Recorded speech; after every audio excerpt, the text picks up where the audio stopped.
Hello! I'm so excited because this is going to be my first ever video for my YouTube channel called Coffee and Cuppies. And the reason why I called it that is because when I was very little, I used to bake all the time growing up, and preferably cupcakes, and I loved coffee, which more so Cuban coffee, if anything like that. But I created a YouTube channel because I noticed that I feel compelled to help other people cope through life and trauma. And not to say that I have an authority on those things, but I have had experiences that would be construed as harrowing, debilitating, paralyzing. The person that you see today, it doesn't look like what I've gone through. And I can attest to the fact that I feel like I've had 1,000 guardian angels around me, and my faith was very strong to me. And also, I have Bonnie. Bonnie helped me through this as well. You want to say hi, Bonnie? Are you going to say hi? I don't know. Bonnie is a 5-year-old Labrador Retriever whom I rescued from a animal shelter in Voorhees, New Jersey, and she is everything to me. But more so, I wanted to come on camera because I wanted there to be a safe space where people can maybe come together, listen, grow insight, wisdom into from my experiences, and they can share theirs as well. And all the while eating a cupcake and coffee. So that's why I called it Coffee and Cuppies. And I think I don't claim to be someone who knows a lot about a lot, or maybe I know a lot about several different things, but not enough to say I'm an expert on them. But sometimes having someone, a face that can be able to go ahead and explain some of her side of a situation and story of different things that have gone on that other people may be going through as well. And I didn't really have that outlet to talk to anyone about these things, and they really couldn't understand. But still, it's also just a culmination of different things that I've learned throughout my life, being a 33-year-old woman in this very wonderful, amazing, crazy world that we live in. And I thought, what better way than to discuss it or give insight into things with the things that I love most, which are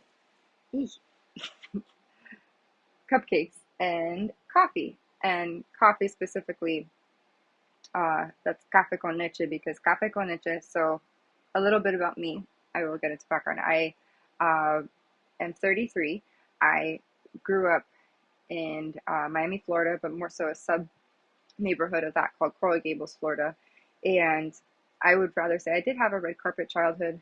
I felt very blessed and fortunate with the things that I had and the things that I experienced. I didn't have sometimes the greatest experiences growing up, more so socially, which I'm going to sneeze. Excuse me. Ooh, bless me. But I did learn a lot, and I've matured a lot throughout this time space reality that we live in. And I feel inclined to share that with people because I think there are people, especially with the rate of mental health or mental illness being so prevalent. I think there needs to be some outlet for people from all walks of life, whether no matter your sexual orientation, no matter your race, gender, ethnicity, faith, political views, beliefs. I think we're all really at the same day. We're all the same. We're flesh and bone, and what I like to say is we're spiritual beings having a human experience, and we are basically. There's a funny quote that says we are a human meat carcass floating on a rock in space, which is true. And if anyone's watched the movie Wish, the Disney movie Wish, you will certainly come to understand that we all are indeed, I think, stardust in a wonderful cosmic way. And I'm currently living in my a what I call furnished finder home. Shout out to Furnish Finder. Thank goodness for them. Because if I didn't have that, Bonnie, excuse me, if I didn't have that, I probably wouldn't, be where I am today. Um, and I'm living in a small town called St. Albans, Vermont. Very different from Miami, Florida, and I can explain how I got there. But more so, just a little bit more about me. I'm 33. I grew up in Miami, Florida, Coral Gables, Florida. I had a pretty decent childhood. Some things happened in my life a few years back that kind of changed the trajectory of everything, but I'm not going to more so get into that because I decided that if I'm going to put something out into the world, I want to promote peace and positivity, not negativity. And even though you never want to shy away from reality and things like that, but you also I want to promote, goodness and kindness and things like that are meaningful to me. And the Lord knows the world could use a little bit more kindness these days. Um, but I grew up in Miami, very culturally diverse city. I always kind of felt like I was different from other people, in the sense that I was very perceptive, I didn't realize how intuitive I was until later on in life, but I almost felt kind of separate, like almost like the other, things that interested other people in their lives that didn't interest me, like partying, sexual activity. Um, Hi. I was more, you want to say hi? Come here. Up, up. No? Okay.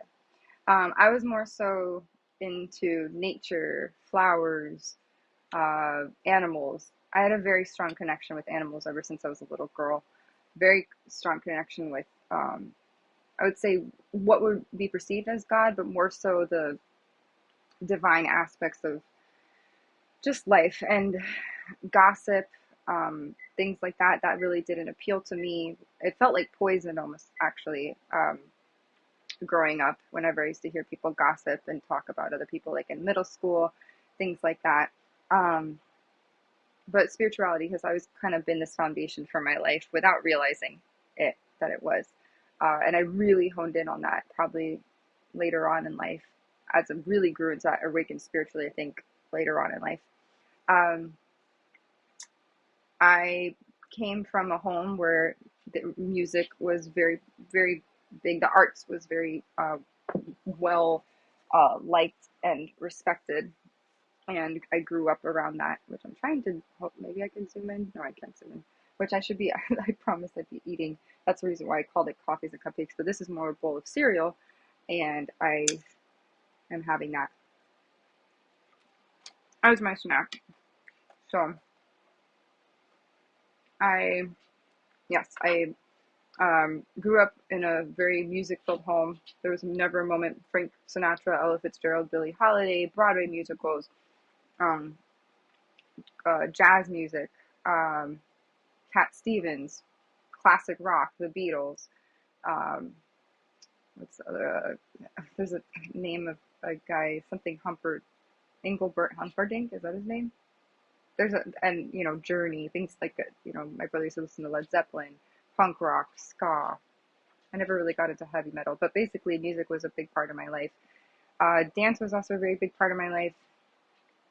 I grew up doing ballet. I got into ballet when I was probably 7 or 8 years old. I really wanted to go to the school that I went to for high school. I actually studied musical theater. Never thought I'd be doing that in a million years, but I did. That was because it was in my brother's path, so that's why I chose that. And I didn't end up pursuing it as a career just because I think it's a very competitive world, the dog eat dog world, and you get, from what I've learned, they typecast you based on your look, and I didn't want to do that. And also some of the things that I was asked to do kind of went against my morals as a person, so I decided to step away from that. Um, but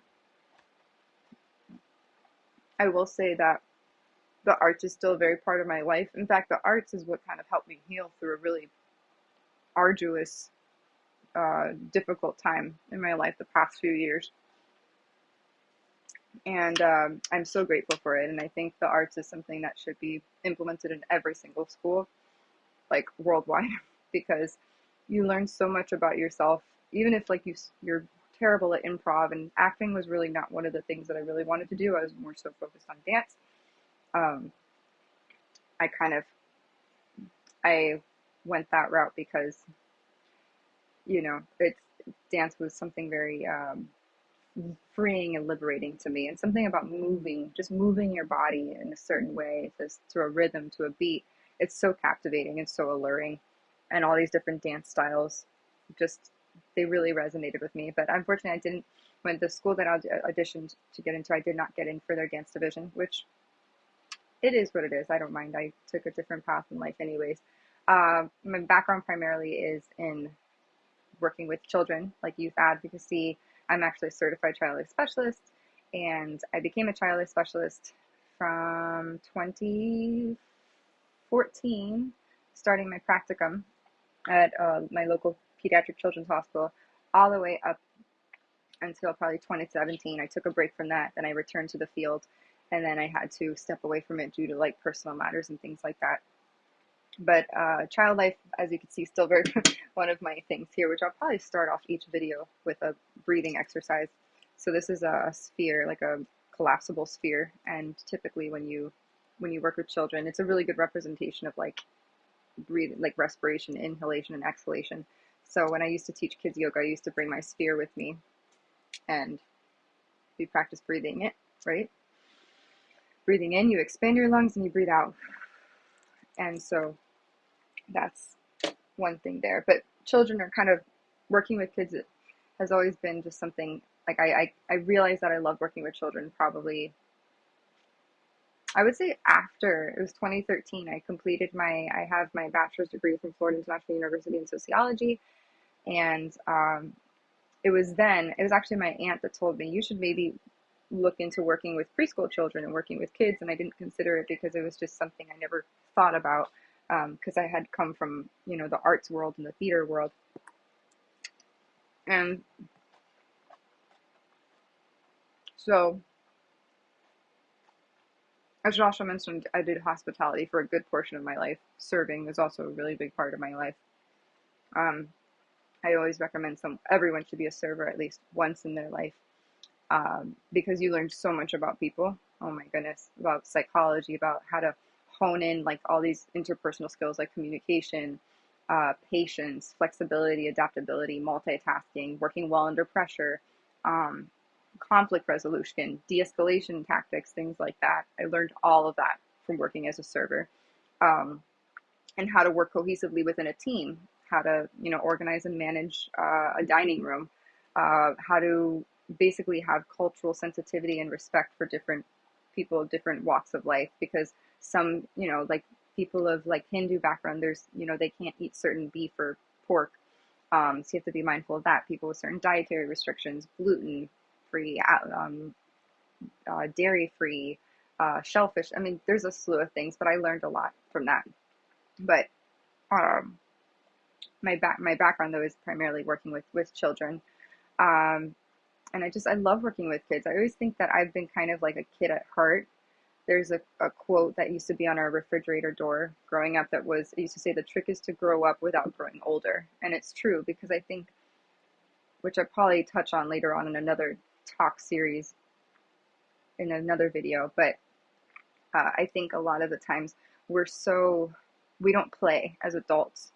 And I don't mean play in a like a derogatory, sexually explicit manner. I mean like play like we don't play. How many of us, if you saw an adult go outside and if it was raining, how many people would you see outside running in the rain or dancing in the rain? If it was snowing, I've one of my things on my bucket list was to create snow angels, which I have yet to do, and I think go on not a sleigh ride, but go sledding. And I never did that. And even here in Vermont with piles and piles of snow, I didn't actually make a snow angel, because I probably should have. I should have had more confidence and gone outside, but it was really, the snow was piling up and it was kind of sludgy and dirty, so maybe it wouldn't have been that smart to do. But we don't play. And I think some people that like certain things that would be considered childlike, are considered immature or childish. Like, for example, which I have yet to use, I should probably use, I have a little lamp that is in the shape of a cat. Literally, it's pretty cool. I got it off of Amazon, and you touch it and it turns on. It's a little light.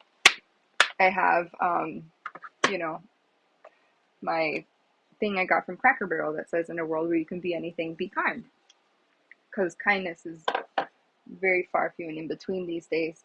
Um, Pink is like my anthem. You know, I know that there's the girl Chappell Roan who came out with it. I don't really know what the song means. I know she has the song Pink Pony Club, which I'm gonna probably bite into my cupcake now. This is a vanilla cupcake, and I did green because it's March and it was supposed to be for St. Patrick's Day, but I kind of did them late. But shout out to, I've recently learned, so which is pretty amazing. So there's this brand called King Arthur that um, they make like these really health conscious like options for standard like traditional cake mixes, which are, if you look at the labels, I never realized how many ingredients in our society are so bad for you. And then we just eat them blindly and absently, and you think nothing of it, and then you wonder why the rate of cancer is so high, or diabetes and obesity. You know, the ingredients that are in our food. Like if you can't pronounce it, if there's too many numbers like blue one, red this one, then it's probably not good for you. But this cake recipe is from the King Arthur baking mix, and it's has little confetti candy bits that are really cute. That's it kind of. And I did the green, like I said, for St. Patrick's Day, but it's all like really good quality, like tapioca starch, rice flour, nothing synthetic, nothing artificial. So, oh, good. And then with a sip of my coffee, my café con leche, which is Cuban coffee. Cuban coffee is like the best thing ever. I mean, maybe not in comparison to like a macchiato or an espresso, but it's so good. It's also my childhood. It reminds me of a childhood. I'm I'm very big on my faith, and it says, if all you have is God, you have all you need, which is true. So that's what I used to tell my yoga students, was that I used to end every kid's yoga class with a mantra. We used to close our eyes and say, "I'm happy, I'm whole, and I'm enough." Because you think about it in life, where a lot of us are very, very keen on like looking, and I'm guilty of this. I mean, sometimes you get so addicted to the thrill of the chase of maybe like a new connection or relationship or even a new job, and then if it doesn't fall through, you know, you're left disappointed. So my new motto, which I need to write this down, is hope for the best, prepare for the worst. But I've learned to just go with the flow and, you know, appreciate life as it comes. So with that, I want to keep this under, it's already over 17 minutes, which, see if I can keep it to 20. So 2 more minutes left. So, because I don't want to do like a 40-minute long video. But I forgot where I stopped. Oh, I worked with kids. I did my internship at this, my local pediatric hospital to become a child life specialist. Child life therapy is a very small niche. In fact, my renewal date or else is, I think, December of this year. So I have to recertify, which hopefully, if I don't get enough professional development, like continuing education units, then I'd have to go back in and retake the test, which I don't know if I'd be keen on doing. I would kind of like to get maybe like not-for-profit work. I would love to become, my goal is to become a therapist, like a trauma-informed therapist, to help people go through these experiences, which I'll get into later, but I don't want to touch too much on it because I just don't want my channel to be solely about that. And, you know, because there's other things in life that are more important and that matter. And so I'm at 19 minutes, 1 more minute. I'm going to try to keep it under 20 minutes. And where was I? This is where I say I have ADD kicks in. I worked with kids. I worked as a summer camp counselor, a preschool teacher, a teacher assistant, after school care, a lot of babysitting, a lot of kids yoga. I just think working with kids is so important, because when you, as a teacher or someone, if you're working directly with them in some capacity, whether you're a nurse, whether you're a researcher, whether you're, I don't know, just anyone that, if you're a daycare worker or a Sunday school teacher, we have this, like, I think as adults, we have this like moral obligation, at least I do, to be able to help the next generation grow to be confident, competent human beings. And, you know, a lot of the things that children see on the media, or, you know, especially in these times, these are really unprecedented times with all these like natural disasters and things like that. And, you know, like mass deportations and of like non like of like innocent civilians. That's kind of scary. Um, Criminal ones, I think that's something else. But if there's an um, I know the immigration, which is a whole nother topic for another time. But all I'm saying is that there's a lot of things that could really do a lot of damage to a child's psyche. And child specialists are kind of these people that come in, and they're more inclined to focus on stressful medical experiences uh, that are, um, you know, challenging in nature, whether they range from being more chronic to more terminal or more like acute.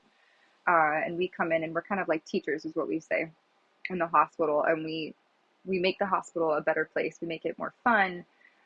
We make sure that all the family members are comfortable, that the patient's rights they're being listened to. We focus on pain management, like especially more specifically non-pharmacological pain management. We advocate for their needs in the sense if they have, you know, any developmental vulnerabilities. I know we used to say deficits or intellectual disabilities. I think developmental vulnerability is less threatening and more appropriate. And it doesn't categorize someone as having something being less than. I think if you say someone has a deficit, it means that they're not right. They're atypical, right? And that's really not fair. And I'm not really big on judging people in that respect. So I did that. I worked in a NICU with little teeny itty bitty babies. I think I have a picture of me when I worked in a NICU somewhere holding a baby. I loved to wear like bows in my head, or like headbands. That was a big thing in child life. All of us wore like headbands and stuff. Um, what else? I'm trying to think. Um, so yeah, working with kids. Ay, ay, ay. I don't know. Oh my God. Um, I lost my train of thought. Dance, working with kids, hospitality. Um, I'm very much a self-starter. I'm very resourceful. If there's something that I don't know, I will do my best to learn it to the best of my abilities. Spirituality is very big to me. I'm kind of not dabbled in. I was curious about tarot readings. I don't really know how to do tarot. It's with the cards with the pictures on them, and you know, there's some people who I do consider myself kind of like basically kind of psychic, but I haven't like been professionally employed by anyone to be a psychic. But I kind of do. I've embraced that side of me, and I don't know. I think we're all kind of psychic. That's just like my opinion. We all have that like keen, but some people have a more acute, like a keen sense of intuition. Like it's usually spot on, and I'm pretty sure I have that. And also, I think that goes without saying. I think that's with my connection to God and the divine and source energy and all of that.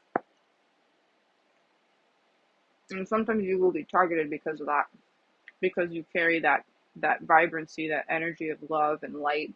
And some people don't like that, and they will try to literally destroy you, if not kill you. So I think I've done a pretty decent job of overcoming a lot of challenges in my life in respect to that. I think we all go through kind of like this dark night of the soul and what they call in the spiritual community shadow work, you know, where you confront the deepest, darkest parts of yourself, and then you kind of almost reinvent yourself, right? There's like a, you know, especially like in adulthood, if you do it right. Some people, they, you know, some people don't. But yeah, it's pretty much the gist of it. Um,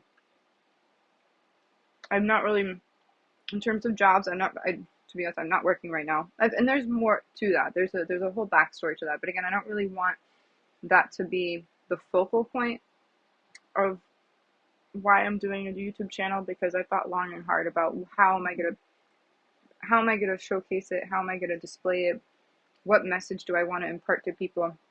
How can I help people? And what is it about me, the parts that I love that make me happy, that I can, you know, demonstrate to other people so that light can be carried through a video, which I do believe energy is transferable. Everything is energy. Even when I watch like videos of like amazing singers or like dance videos, and because I love to watch dance videos and stuff, I literally get like goosebumps and tingles and stuff. It's pretty cool. Like literally, I will like literally get like little tingles. So that's that. Um, I've always had a fascination with Europe. I will say that. I don't know why. Like Parisian culture, even though I don't think it's as glamorous as what I think it is. I think in the movies and media they kind of idealize that or um, over sensationalize that. But Europe has always called to me. I just think there's something so beautiful about like the architecture and just the like more old world, like archaic aspects of it, you know. I also love wine.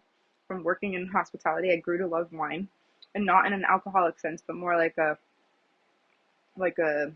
um I don't know, like I like to go like I'll spend probably 20 to 30 minutes in the wine aisle browsing and perusing the aisle for like I'll read the label, and that's because I worked at a restaurant called Roost Chris Steakhouse, and basically you had to like know the wine. Like if you did not know the wine, then you wouldn't like they like unfortunately you wouldn't get sad as much. You don't, you know, because they want people who sell.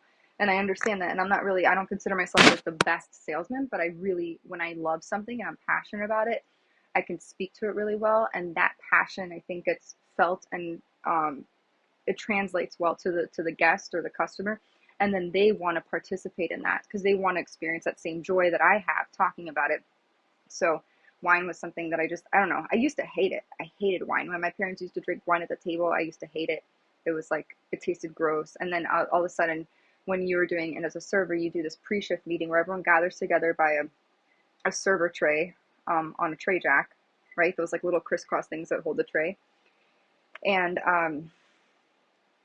and it has, you know, you're everyone's given a sample of a wine, and then you figure out how it, what are the, you taste it, you figure out the notes, you figure out the flavor profile, the aroma, the bouquet. I kind of also wanted to be a somm at one point. There's a lot I wanted to do. I'm kind of like, I dibble and dabble in everything. um um that's kind of how I got into wine. It's just funny because I didn't like it when I growing up, because my parents, when they used to drink at the table, they used to give us a little taste of it, and now I love it.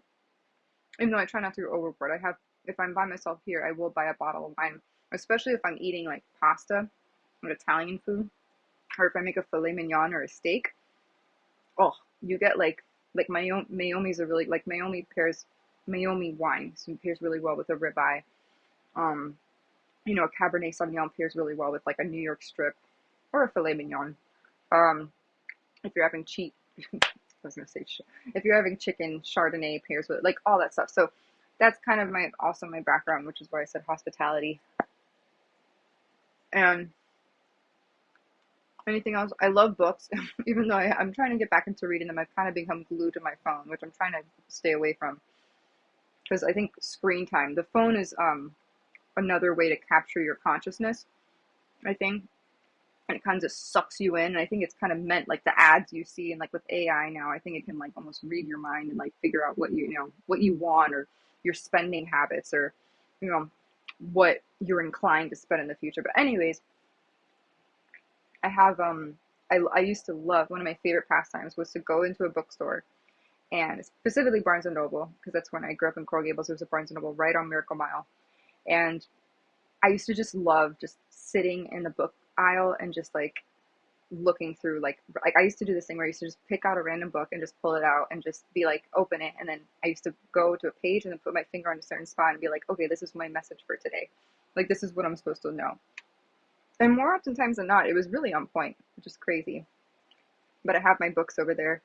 Um, I have a book about Anne Frank. I have yet to read. I have a book called Thriving as an Empath. I have Pride and Prejudice. I have, I do, one of my favorite authors, Jane Austen, Emily Bronte, who wrote Wuthering Heights. Um, I also love poetry. Rupi Kaur is so raw and vulnerable. It's amazing. Um, Morgan Harper Nichols. She's wonderful. I have her book there, on the TV stand. Um, I have a lot of books about child development because that was my background. I have a book from Deepak Chopra. David Goggins, Michelle Obama.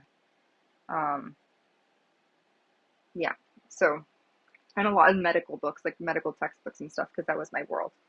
Because essentially child life specialists are, healthcare professionals to an extent. So that's a little bit about me, and um, things that I just would probably, why, I don't even know, how do you promote, or this is like one of the things when I used to, because I used to go on YouTube a lot, like a lot, every night, every day.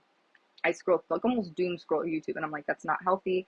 I need to pull back and, reevaluate my habits and things like that. And, but one of the things they would say is, oh, subscribe to my channel. And I don't really know I just, if you like it, you subscribe to it. If you don't, because I might not be someone's cup of tea. There's probably going to be some person, like a troll, who's going to be like, oh my gosh, another girl, like, making a channel about food. Like, yeah, why not? But it'd be different, because I want to speak on things that are like lust, love, spirituality, pornography. I think that's like, there's a lot that I think, and just for me personally, that I feel like my journey can help someone else overcome that mountain, because maybe they're going through the similar things that I did, because there's a lot more to me. Like, that's just the surface level, but there's so much like that I've gone through, that there's so much more to me than that. There's like the good, the bad, and the ugly, self-esteem issues, coping with, not anymore, I wouldn't say loneliness, I don't have that anymore, but when I was growing up, feeling less than, feeling inadequate, um, judging myself judging my worth based on whether another person found me attractive. And also I've always told myself, I wish there was like a way for men, like something to help educate, because I feel like men nowadays, especially dating, that's like something I think that's just, it's so, because I'm even at fault for that. Even if I fell prey to the hookup culture, which I don't mind sharing, because that's another thing that I want to discuss, is hookup culture. And I think we all go through that. Maybe, I don't want to generalize everybody, but we all go through a time where, you're exploring yourself, your sensuality, your sexuality, all that stuff. And that's part of life. That's literally part of our psychosocial development. I will say that I kind of experienced that later on in life, and that was challenging, especially in your 30s, when everyone else in their 20s, early 20s, even teens, are all horny, raunchy horn dogs. And, you're sitting back and you're like, okay, I'm waiting for this to kick in. When does the puberty, when does the horny hormones, when do they kick in? That didn't happen to me till later in life. So, I think, why should someone subscribe? I'm not going to tell you, like, do you. If you want to, great. If not, I just wanted to create an outlet or a space for people who were different, who maybe were bullied growing up, who feel like they don't fit in. What I like to call, is in the spiritual community, we call people light workers and empaths. And those people need to stick together, because there's like a spiritual war that you would not believe that is going on, that is just, oh my God. There are things that I've experienced that I never in my life thought would ever happen to me. And, at 33, to go through them now is, it's daunting.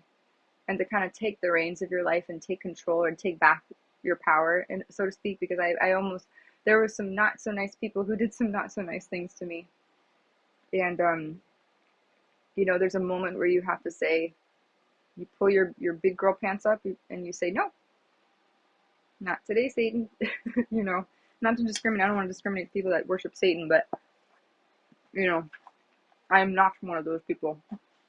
I am the opposite of that. And that's another thing I'm going to touch on, are things that I am not knowledge. I have a surface, like a rudimentary understanding of, and I don't want to have wrong preconceived notions about something, like Satanism, like Masonry. These are things that I've kind of been like, in the back of my mind, I'm like, and there's a reason for that. But I want to get to the nitty gritty of it, because I don't want to sit there and espouse things that may not be true and unfounded, because that is what leads to false narratives, right? And false generalizations of things that are not applicable. So I think, you know, it's gonna be a mix of things like, you know, life is a journey, and we're all works in progress. And I think not being so stressed about the outcome of life, because when you are, especially when you're, you know, someone like me, I will like to say that I am kind of, I have been honing in on my spirituality, my psychic mediumship abilities, which might kind of scare some people and be like, oh, I don't believe in psychics. I'll be like, no, call me and I'll give you a free reading, and I'll, you know, I'll tell you otherwise, because I do believe in that world. I do believe that there's the physical and the non-physical. Um, I haven't really seen a ghost. I think I saw one ghost in my life, and she was a little girl in my room when I was like really young. I have seen orbs and stuff in photos. I think I've seen an orb around me. I'm pretty sure I was I know I don't want to get into that, but I'm pretty sure I was visited once by an angel. It's, and I could explain more of that, but it's pretty darn cool. And I think we have this really wrong idea of what death is. I think in society, the whole, you know, Grim Reaper, that whole situation is, it's a very propaganda, fear-based mentality of what death and transition and non-physical feels like. I will say that there are people who probably revere death, and not in a good way. You know, people that focus on trying to hurt other people, or wish them ill or death, and that is their own plight that they have to deal with. That is their those are their own internal demons. Because if you wish ill upon another person, if you wish death upon them, then you're clearly not dealing with the full deck, because everyone has a right to live. We are endowed these rights by our Creator, right? We are endowed by our Creator with certain inalienable rights, that among these are life, liberty, and the pursuit of happiness. I memorized that for a specific reason. Um, but yeah, I mean, I think I'll start off every video probably with maybe a simple just breathing exercise, and yes, I will use my sphere. And then maybe, who knows, maybe I'll do, if there's enough people who are interested, I can do a live, you know, open discussion with people. I know there's a guy that used to do, I think he called his channel Conversations with a Black Man, which, I mean, it's a very forward way to call his channel, but I mean, he kind of grew, and it's like, you know, he kind of delved into these topics that no one wanted to discuss. And it's kind of like, I think I want to do the same thing, and I can't really speak to the same experience as him, because I'm not a person of color. Even though I did do my DNA test, and I'm apparently I'm biracial, or I have lineage from um, people in Nigeria or Africa or Ghana, which is pretty cool. You know, I think Black culture is really neat, because it's really beautiful, and they're so wrongly oppressed. And not there, I hate to say it like they're like another group, but like men and women of color are so, they were so, they're so treated, like mistreated by, like, and it's horrible. And it's because it's just like, you think about it, it's the color of your skin. Like, literally, we're gonna base someone's worth on the color of their skin. That's insane to me. You know, and there's things that you go, you know, the civil rights movement, things that happened so long ago, that it's like you think we're past that, and we're not. So I think, that being said, that's kind of where I'm coming from. And I'm going to move my glasses over here. And I didn't finish my coffee, so I will take another sip of my coffee.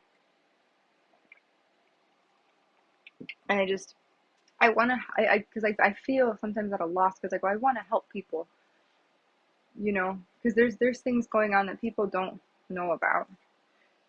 Scary things, like bad things, that, like things that happened to me that, again, I never thought I would go through. I think I led a very cushy, sheltered life. Um, and it was kind of not until I had the rug pulled underneath me where I went, oh my gosh, like, life is not all butterflies and roses, as much as I thought it was. And I really had to dig in and dig my heels in and hold on to the things that I knew to be true, and the things that mattered to me. And, you know, it's basically, think of like, of an adult being a bully to you, kind of like that. And, almost in everything you knew about your life before, that some of it might not have been as real or authentic as you thought it was, unfortunately. So that's, for me, my story. Maybe for other people, it could be, maybe you grew up in poverty, maybe your mom was an addict, or maybe your dad was an addict, maybe you were a victim of domestic abuse or violence, or um, maybe you are someone with a deep mental vulnerability, maybe you have Down syndrome, maybe you're on the spectrum. which I don't see those things as bad things. I know that because the typical functioning brain and body, we look, you look a certain way, and then anything that looks different from that will be construed as atypical or normal. And it's like, well, what if all along all these people that we thought were special needs and this and that were actually just, they view life in a different way. They see the world through a different set, like a lens. So I don't know. That's how I see it, and not trying to have everyone subject my perception and my worldview. I don't want to generalize that to everybody because that's not fair. That would be subjective, and I'm pretty much someone who strives to be objective and non-judgmental.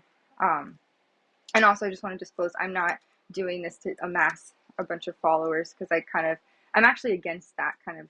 I think we're living in a world where we live to be liked, meaning like you're living for likes. Like people, I've seen it where as a server, which is really disturbing, how people for their 21st birthday will literally, I'll never forget, there was a girl who was at the dinner table and she was just turned 21 the whole time. The whole time she was on her phone. She was recording the experience on her phone and then she was posting it on Instagram. So she wasn't wholly present in the moment. She was more concerned about what it would look like to other people. So she wasn't really with her parents. They were celebrating her, but she was basically in a silo by herself. And it's like, I'm not doing this to get likes. I'm not doing this. I know videos and stuff, they do generate income and revenue if you stream them or whatever, but it's not more so that. It's more so I just want to help people who maybe have gone through similar experiences I have, people who felt like they don't fit in, or they get bullied for like the slightest thing, like oh, she's too faithful, she's too whatever. And then, or like, let's say I want to be more casual in a relationship with somebody, but I'm Christian or I believe in God or whatever. Oh, but then you're not a true Christian. Oh, if you don't read the Bible, then you're not a real Christian. Things like that. Or no, come to the dark side. It's fun over here. Do drugs. I've literally, when I was a server, I was offered. One guy had Adderall, and he didn't have ADD or ADHD. He just had Adderall, and he was passing it out as a server in the back of house in the kitchen.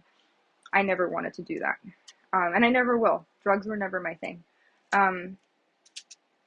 So, yeah, I see the world in a different way. I see there's a movie, the Cinderella movie, the live action version, where she said, Helena Bonham Carter, she narrates it, and she says, she saw the world not as it was, but how it could be. And that's how I see it. And it's not that I'm not realistic. I know that there's really horrible stuff that goes on, like murder, rape, incest, drugging, poisoning. I mean, I was basically almost a victim of that, trafficking, and you choose to focus on the good because that's what matters. Because if your soul is rooted in goodness, that is a superpower. Love, to me, I think, is a superpower. And I'll get more into that. But empathy and kindness are their own kind of superpowers. And in a world where it's cool to be anything but kind, where it's like, oh, that's cute. I think if kindness is marketable and profitable, it's like, okay, it's tolerable. But really, when push comes to shove, people will not. If it really comes to, like I was on a date with someone and recently, and we were crossing the street, and a lady, just mind you, we were the pedestrians, and this is a small town in Vermont. She literally zooms to turn the corner, and older woman, she flails her arms like, we were doing the most egregious, unlawful thing. And I kindly waved at her and I was like, hi. I was like, yes, goodbye. I was like, have a nice day. And I was pointing to like the sign. I was like, pedestrian crosswalk, right there, and that's people. And that's sad. It's sad to me, but anyways, I digress. I don't want to get too much of that, but that's kind of you. If you're somebody that has just, that you have questions about life and things, you want to engage, you want your brain to be stimulated a little bit and have like a thought-provoking, more introspective thing. Maybe you'll watch, if I have a video, maybe you'll be like me and you'll watch a video at 3 a.m. or if you can't sleep, or maybe you're on your lunch break and you're like, hey, let me pop this girl's video on. There's something that she says that sounds like pretty interesting. That would be pretty cool. But I don't expect to amass like a bunch of people. Even if I help, I used to say when I was a child specialist, I used to say that if I helped one person, one child, overcome a circumstance and master their hospital experience and leave more empowered, more like like reassured and whole, then I did my job. And I can attest to that because I know I did that. I know that there were some kids that I've worked with that I know I've really helped them get through a really tough and challenging time. And I can't, and the thing is I wasn't in their shoes, but I did my best to empathize with them. And I think that's what's key. That's what makes a good human being, is empathy. And a lot of times, a lot of people, if it doesn't benefit them, they won't do it. Like, more often than not, we live in a society, it's a very self-serving, hedonistic society. And what I mean by that is if it doesn't benefit that person directly, like, how many of you people, if you do watch this, how many of you people will actually say that you would go out of the way if you found $1 million in a briefcase on the side of the road with no name, no, just $1 million check. If you found a check on the floor, or even $20, and it was in a liquor store. Let's say there's a liquor store right down the street called Beverage Mart, and if I found $20 on the floor, I wouldn't pocket it. I wouldn't keep it, because what if it was an employee's? What if an employee, that was their tip? What if their $20 thing was a cash tip, and they were mopping the aisles and someone blessed them with a $20 tip, right? That means someone else stole their tip. I'd be the one to go up to the counter and I'd be like, here's someone dropped their whatever. This is, maybe it's from the cash register. That's who I am. But how many people would really do that? And therein, that's the difference, is empathy, compassion, kindness. And more often than not, people, we won't demonstrate that. And that's really sad, because I think it's also people, it's survival of the fittest. We live in a world where, if it, like I said, everyone's out to get you, and I don't think that's the truth. I think, yeah, sometimes, but those are people who are really unhappy people, because I like to say happy people don't hurt people. Like, I don't wake up in the morning going, hey, I'm going to plot on this person's life. You know, people that think like that are people that are not right in the head, obviously. They have a few screws loose, and they feel better, they feel more powerful and stronger picking on another person, because that makes them, usually bullies, what I've learned is they pick on the person that they feel won't fight back, that are more vulnerable, you know. And it's not just kids, it's adults, and it's sometimes people with badges, and sometimes people with titles and names that you would never associate with being disingenuous or dishonest or egregious in any way. So I just hope that, like, again, I can help somebody, you know. I don't claim to be perfect. I don't know it all. I do my best to be a good human. I mess up sometimes. My dating, if anyone looked at my track record for dating, they'd be like, oh my gosh, this girl attracts all the wrong people. Like, I've had men, I think I've dated, that were married, men that live double lives. I've been catfished.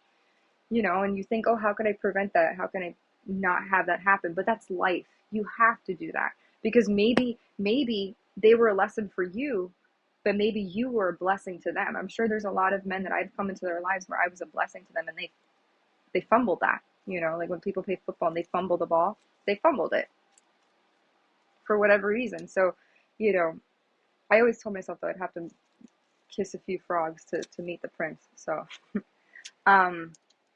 which is fine, because that's life.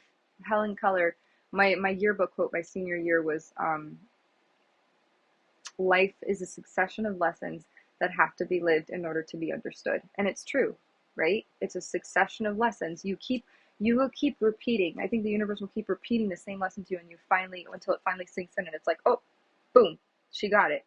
I have a feeling there's like angels and spirit guides that like sit there and watch, and they're like, okay, let's see what she's gonna, you know, if she's going to walk toward this red flag, or if she's going to stand her ground and, you know, feel, you know, whole. But, and if you're a dude and you watch this, hopefully you're one of the dudes that, like, you know, and I want to say that to the dudes, the guys, you know, whether you're gay, straight, I mean, for the heterosexual population, it's okay to be the sensitive, I don't like to say the word ultra, but there's a reason for that, but the ultra sensitive guy. It's okay to be the doting guy, but not the guy who's like waits hand and foot on somebody, but to be the guy who's in tune with his emotions, who knows himself, who's comfortable with himself. A man who could wear pink, and maybe he's not gay, but he can wear pink because he knows himself. A man who maybe wants to polish a nail red doesn't mean that he's, flamboyant. But the guy who's afraid to who's not afraid to challenge the status quo, who maybe, because I think we live in this hyper masculine world where everything is very, it's hyper masculinity, and there's a lot of, just like there's a lot of pressure on women, there's a lot of pressure on men. And I think that needs to kind of change a little bit. And there's an actor, Justin Baldoni, who has a book about that called Man Enough. And I was like, oh, he played Raphael and Jane the Virgin, and oh my goodness, him and I'll say, they seem like such a neat couple, a power couple. Like, so, they seem so down to earth. But I mean, I don't know them like personally, but he directed a movie that about a story about a kid that, whose life really touched mine and basically saved my life. And his name was Zach Sobiak. And I'm sure a lot of people know Zach because he wrote the song Clouds. But, yeah, so that's kind of in a nutshell why maybe, I don't know, watch, I wouldn't say watch me, but like, and I don't know, I've watched a lot of YouTube channels in my life, in my small life that I've had on earth as me. And, there's some that have like really stuck out to me, and my interests have changed over time. Like, now I love to watch cooking videos. I used to hate cooking. I did not know how to do cooking, and now I love cooking. I love animal videos. I love to watch videos about, animals getting rescued, I don't know why. There's a channel called The Dodo, and it's so cute. They highlight all these different animals, like from like reptiles to like, aviary, is that the word? Aviary, like birds, to farm animals, like to larger, like more endangered species, like orca whales, or like, the platypus, I don't know, or a beaver, I don't know, random stuff, and stuff like that. So, but I go, what is the one thing that captivates my interest and intrigues me? They all had a mission, they all had a purpose. And sometimes I just watch stuff for fun, like recreationally, like dance videos and stuff. But the ones that always stuck out to me were the people who were making a change and trying their best to make a positive impact in people's lives. And I go, I want to be one of those people. I just didn't know how. And I'm like, well, YouTube is free. Instagram, even though I don't really know how to use Instagram for poop. Like, meaning I don't want to say SHIT, but I don't know how to really, I'm not into that whole social media world. It's just more so that if I can impact one person positively, and like, for instance, like, let's say there's a girl who's 16 or 17, and she's, she was me at my age, and she is being picked on or bullied, or she feels different. If I had someone that I could watch that could kind of be like like a YouTube life coach, so to speak, oh my gosh, it would have made a world of difference, because there's so many things, like asexuality. Like, that's something I literally thought I was, because I didn't have any hormones or anything kick in until I was literally, not kidding, like, well, no, my first experience in that realm of self-discovery or whatever was in my 20s. But really actively, it wasn't until my late 30s, which I can get into that, which I don't mind saying that anymore. I used to feel really ashamed to be like, oh my gosh, I wasn't sexually active until whatever. And now I'm like, it's not, and once you do it, there's really, like, unless you find a partner that you really like, you resonate and you jive well with, because anyone, it's almost like when one of my bosses, when I was a server, he said anybody could be an order taker. Anybody. You can get a notepad and you could write your orders down, but it's the server who really cares about making it a stellar, amazing experience all around for and not just like for specific guests, for every guest. You treat every guest as a VIP. That's what makes out a standout server. So, that's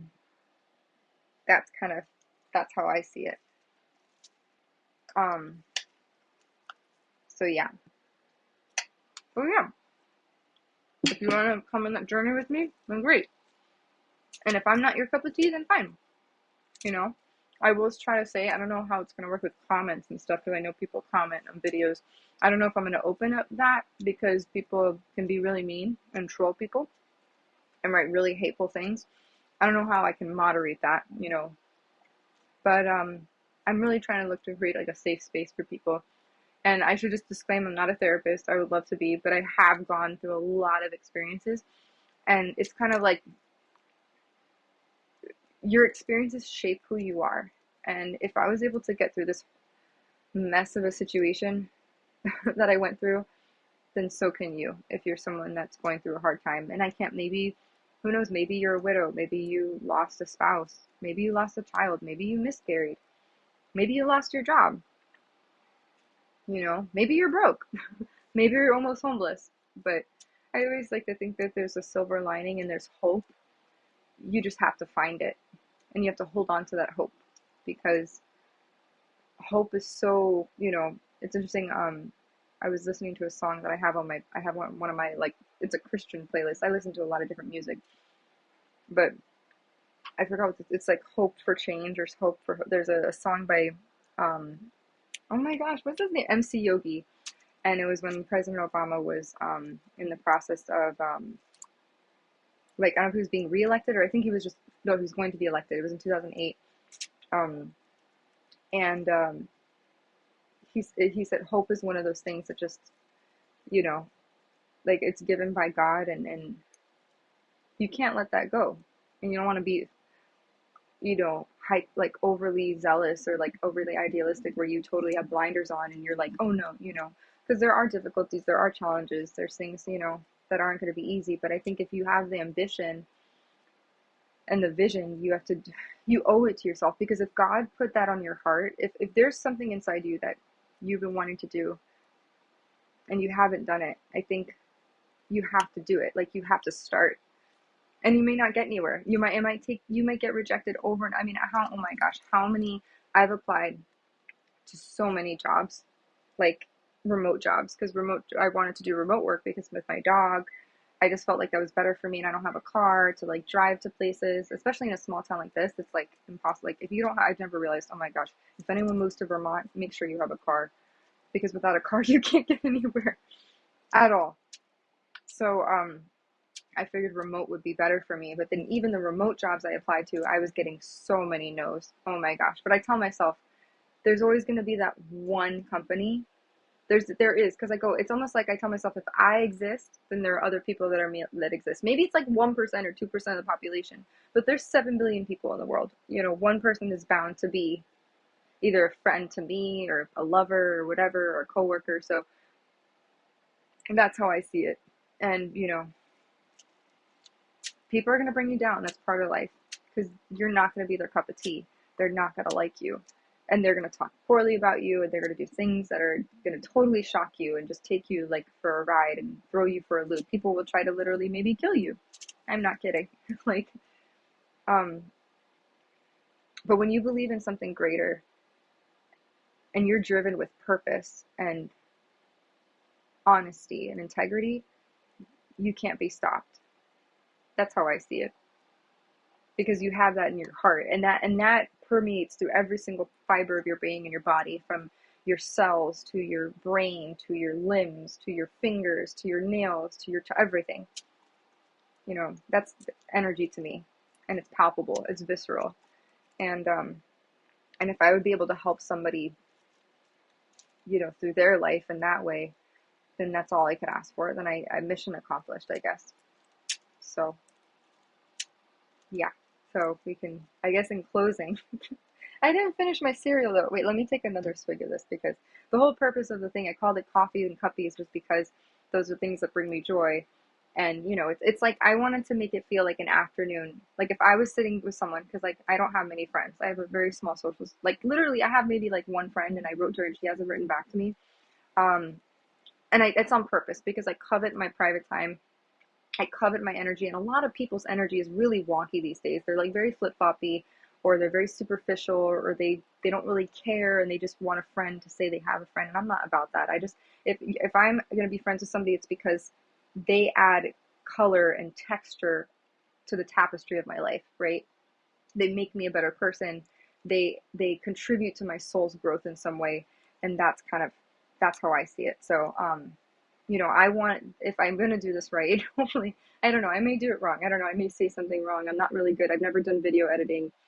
I mean, I take it back. I did make a music video to a Bruno Mars song when I was a child life activity assistant at Miami Children's Hospital. And I got all the child life specialists I choreographed a dance to Uptown Funk, and I yeah, I don't know why I did. It was for like Child Life Month or something, which was in March. And but I did do a little video editing there, but I've never done like a YouTube. I've never done that, and I've always wanted to, because I was like, man, there's so much I could, like, insight that I can share. And because some people, they don't have that, and they don't, or maybe they're not aware of spirituality, and they don't know, you know. So that's kind of how I see it. So if I can make it feel like, it sounds like Olaf, but like a warm hug. Like, I want, after you've watched a video that I've talked about, I want it to feel like, if you don't have a hug, if you've never been hugged, like you're getting a warm hug from me, and you're having not tea, but coffee. Maybe I'll have tea one day.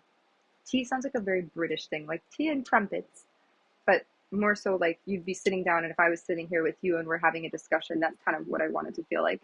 And the scenery might change. I mean, I do apologize because I really don't have that much. This is the desk space.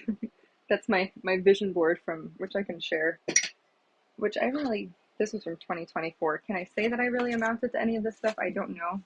I can say this. I did amount to this because I did become a better chef. I did date a little bit more. I didn't give up. Public speaking, I'm kind of, well, this kind of fits into that.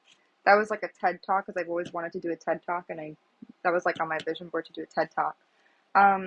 I did kind of reinvent myself. Disconnecting, I did not do. I will be honest, I did not disconnect. Um, Disconnecting meaning like less screen time, more, I need my head to be in the books. I need to focus, have direction and purpose. Friendship didn't really, I mean, do we consider casual things as friendship? I don't know. I don't know if I can, but I tried.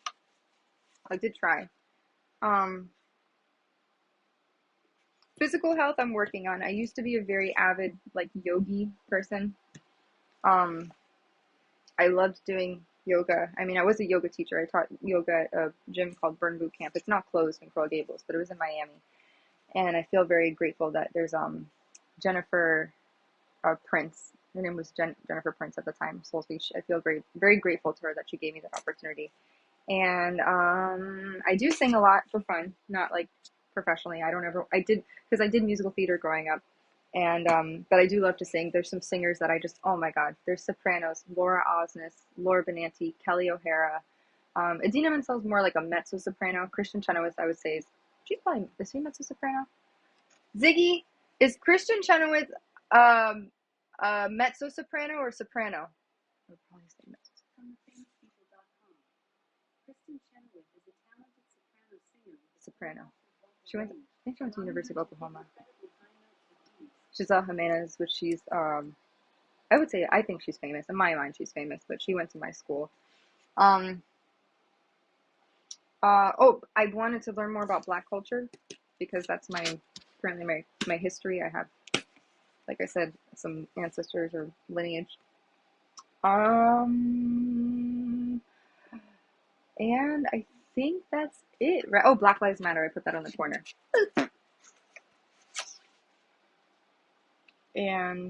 But I really got big on the food and wine. I will say that. And music, I do. The music is everything to me. I just thought the other day, I'm like, imagine a world without music. That would be crazy. So, yeah. I mean, the friendship thing I'm kind of working on. Physical health, I know I could. Actually, no, I did. So I've been watching a lot of YouTube like dance videos, and I have a goal list of like trying to master the choreography just for fun, so I can say, because learning choreography is really good for the brain, because it's like repetition. It helps with memory, recall, sequences, spatial reasoning, depth, all of that, depth perception. It's all really good, like cognitive development wise. The forgiveness thing, I haven't done that yet. And I was going to do a video on that, because I'm not really there yet. I don't know how to forgive because I went through something really, really horrible. And it's not over yet. It's not to say I haven't really like had any I don't say closure. It's still there, but I'm learning how to manage that and live within that world. I'll put it this way. Imagine people trying to control your reality and what you see on a day-to-day basis, so much so that they'll employ strangers, people, things to misinform you, misguide you, have you misperceive certain things. That's kind of what I mean. And it goes along with bullying and stuff, which I'm going to put this back because I don't need to hold this the whole time. So yeah, but I think that's a good start.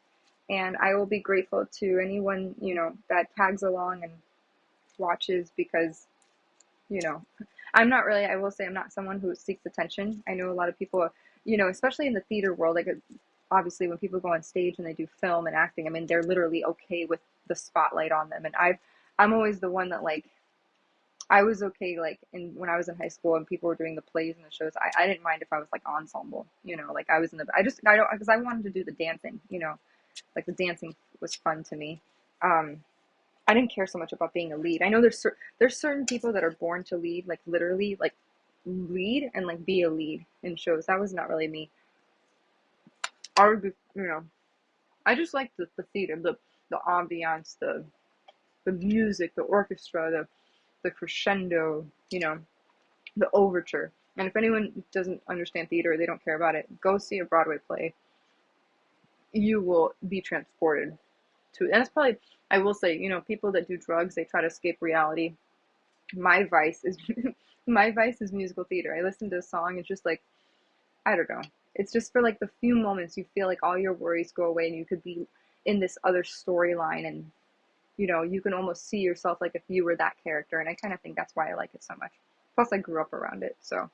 And also to put realistic events into song, like Lin-Manuel Miranda, he's really good at like In the Heights. He did another one, 21 Trump Street. He did that.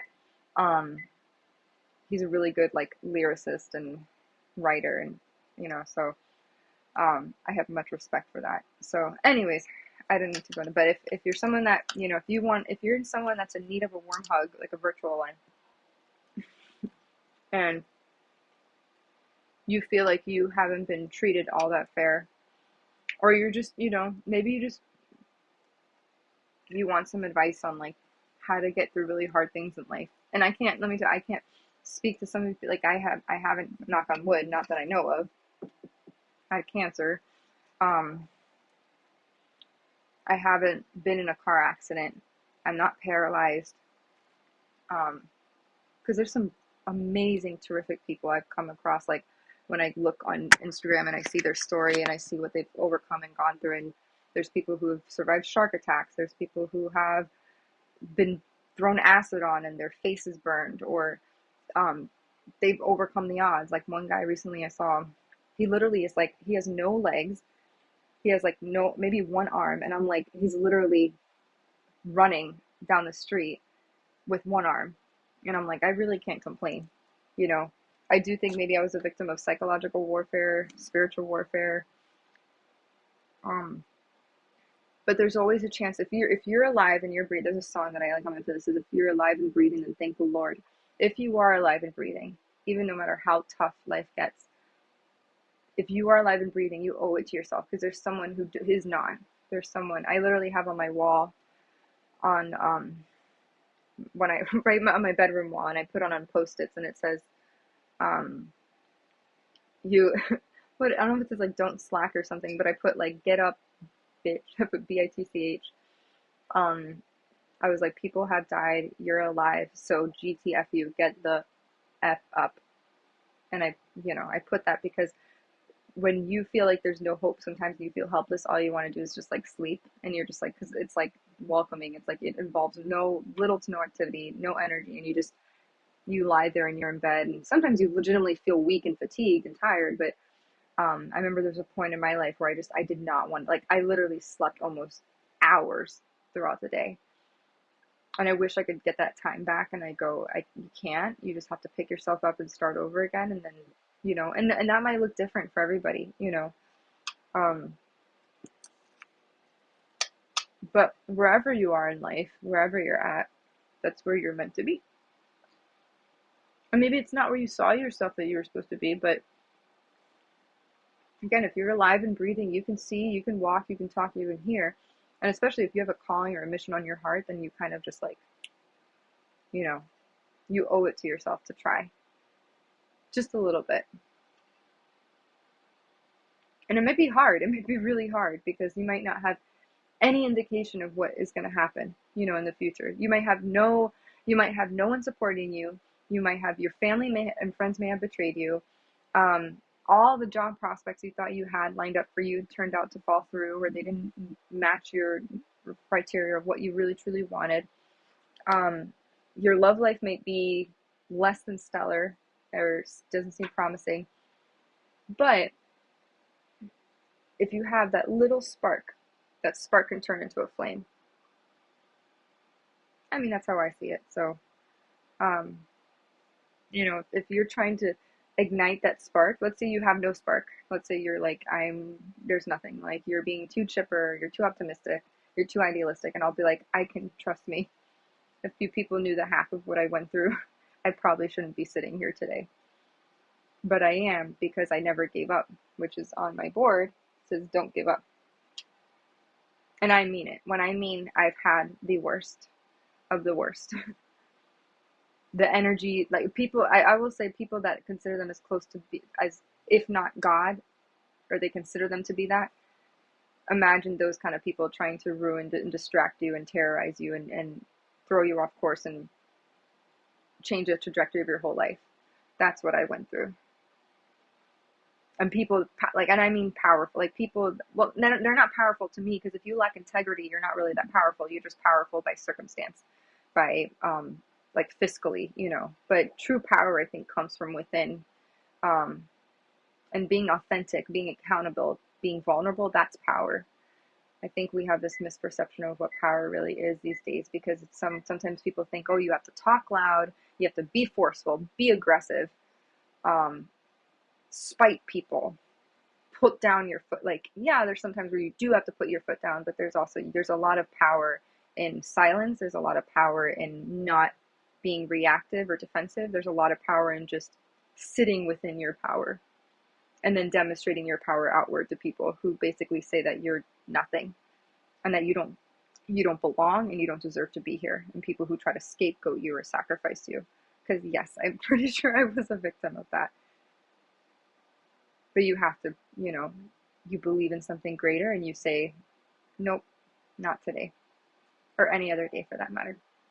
So God bless, peace, and thank you for watching.